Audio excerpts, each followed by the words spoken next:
శాస్త్రవేత్తలు మొట్టమొదలు మనకు అనేక రకాలైన విత్తనాలు తయారు చేసి వాళ్ళు 3 సంవత్సరాలు రైతుల పొలంలో పండించిన తర్వాత వాటి ఏ రకంగా సూటబుల్ అయితే కాదు అంటే క్షేత్రస్థాయిలో పర్యవేక్షించినాకనే మనకు అందరు రైతులకు ఇవ్వాలనే ఉద్దేశంలో తయారు చేస్తారు.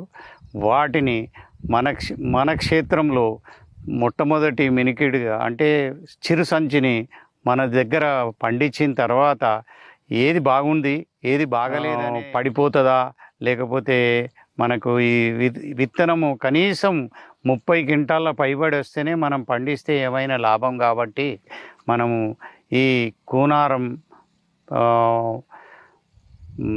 12368 అనే రకమును ఎన్నిక చేసుకున్నాము. ఆ ఎన్నిక చేసుకున్న దాంట్లో 30 నుంచి 40 క్వింటాల మధ్యన